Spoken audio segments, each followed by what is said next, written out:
स्वागत है आपका इंटरनेशनल स्पेस स्टेशन पर।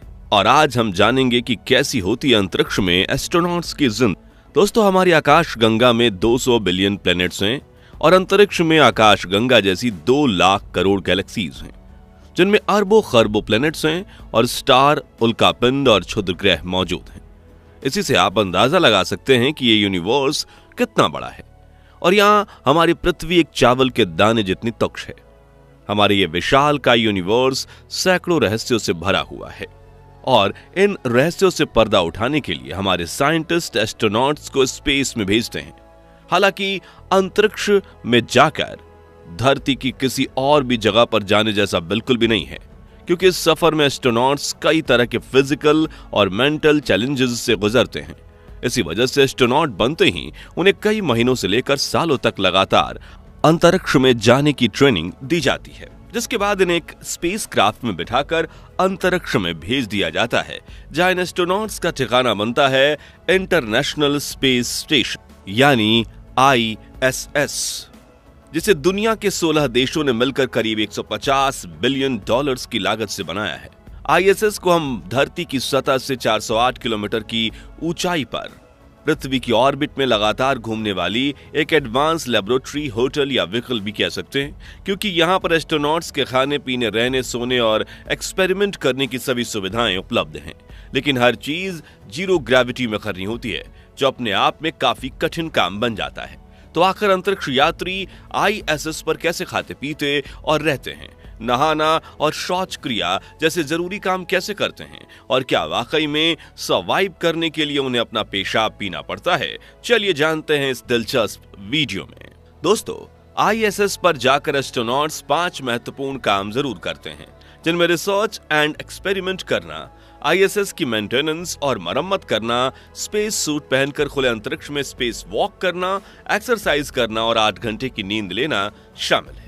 लेकिन एस्ट्रोनॉट को जिस काम में सबसे बड़ी समस्या का सामना करना पड़ता है वो है डेली रूटीन फॉलो करना, क्योंकि जहां पृथ्वी पर हम सभी 24 घंटे में एक बार सूर्योदय और सूर्यास्त देखते हैं, यानी यहां एक दिन में 24 घंटे का होता है, वह इंटरनेशनल स्पेस स्टेशन अपनी तेज गति की वजह से 24 घंटे में पृथ्वी के 16 चक्कर लगाता है। यानी यहां रहने वाले एस्ट्रोनॉट्स को दिन में 16 बार सूर्योदय और सूर्यास्त देखने को मिलता है। ऐसे में उनकी बॉडी क्लॉक बिगड़ने लगती है, जिससे वो बीमार भी पड़ सकते हैं और उनकी प्रोडक्टिविटी भी खत्म हो जाती है। इसलिए एस्ट्रोनॉट्स भी पृथ्वी की तरह ही 24 घंटे के दिन की रूटीन को फॉलो करते हैं और समय देखने के लिए अंतरिक्ष यात्री ओमेगा कंपनी की स्पीड मास्टर प्रोफेशनल वॉच का ही इस्तेमाल करते हैं, जो उन्हें पृथ्वी के टाइम के हिसाब से सुबह नींद से उठने में मदद करती है और एस्ट्रोनॉट्स सुबह 8 बजे नींद में से उठ जाते हैं। यहाँ आपको बता दें कि धरती पर गुरुत्वाकर्षण होने की वजह से हमारे पैर जमीन पर रहते हैं, लेकिन अंतरिक्ष में जाते ही एस्ट्रोनॉट्स की बॉडी वेटलेस हो जाती है और हवा में तैरने लगती है, जिस वजह से खाना पीना, टॉयलेट करना और नहाना जैसे रूटीन काम भी हवा में तैरते हुए करने पड़ते हैं, जो उनके लिए तो काफी ज्यादा चैलेंजिंग होती है। लेकिन आपको उन्हें ये टास्क करते देखकर काफी मजा आएगा। तो आइए देखते हैं ISS पर एस्ट्रोनॉट्स का डेली रूटीन। सबसे पहले बारी आती है फ्रेश होने की। तो इंटरनेशनल स्पेस स्टेशन पर भी बाथरूम बने होते हैं, जिसमें पोटी करने के लिए स्पेस टाइप के कमोड होते हैं, जिन्हें नीचे फैन सिस्टम लगा होता है, जो बॉडी के सॉलिड वेस्ट को निकालते ही उसे अपनी तरफ खींच लेता है और एक प्लास्टिक बैग में भरकर सील कर देता है, जिन्हें सप्लाई के लिए भेजा गया जहाज अपने साथ पृथ्वी वापस ले आता है। लेकिन हमने शुरुआत में एक सवाल किया था कि क्या एस्ट्रोनॉट्स को अंतरिक्ष में ही अपना पेशाब पीना पड़ता है, तो इसका जवाब है हाँ, लेकिन जैसा आप सोच रहे हैं वैसा नहीं। दरअसल लिक्विड वेस्ट यानी पेशाब के लिए हर एक एस्ट्रोनॉट्स के पास एक प्लास्टिक बैग होती है। आपको बता दूं कि यह सक्शन ट्यूब होती है, जो हर तरह के लिक्विड वेस्ट को खींचकर एक खास तरह के उपकरण में भेजता है, जो इलेक्ट्रोलिसिस प्रोसेस की मदद से इसमें से फ्रेश ऑक्सीजन और पीने का पानी बनाता है। जी हां, एस्ट्रोनॉट्स के पेशाब से ही पीने का पानी बनाया जाता है, लेकिन कई प्रोसेसेस होने की वजह से ये पानी बिल्कुल साफ और पीने लायक बन जाता है। और आपको यह जानकर हैरानी होगी कि नासा ने सिर्फ इस वाटर रिकवरी सिस्टम पर ही $250 मिलियन खर्च किए थे। फ्रेश होने के बाद अंतरिक्ष यात्री नहाने के लिए जाते हैं, जिसके लिए वो एक टॉवल पर पानी और साबुन लगाकर उससे अपने शरीर को अच्छी तरह से पोंछ लेते हैं। हालांकि स्पेस में पानी भी तैरता है, इसलिए हवा में ही टॉवल को गीला किया जाता है और फिर कोई एस्ट्रोनॉट इस टॉवल को निचोड़ता है तो पानी इनके हाथों पर भी एक पारदर्शी परत बनाकर चिपक जाता है, इसलिए तौलिए से शरीर को अच्छे से पोंछना पड़ता है।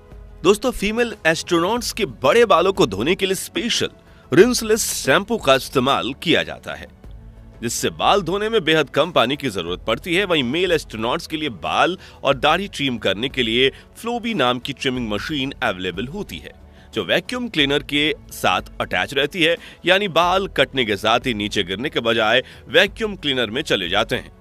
अच्छे से नहाने धोने के बाद बारी आती है कपड़ों की, तो स्पेस में टेम्परेचर 60 से 70 डिग्री के पार रहता है, इसलिए astronauts half sleeve T shirt और शॉर्ट्स पहनना ही पसंद करते हैं। और मजेदार बात यह है कि जैसे आजकल के कुछ आलसी यंगस्टर कई दिनों तक ऐसे ही कपड़े पहनकर रहते हैं, वैसे एस्ट्रोनॉट्स भी कई दिनों तक एक ही टी शर्ट पहनकर रहते हैं, क्योंकि ISS पर कपड़े धोने की कोई व्यवस्था नहीं है।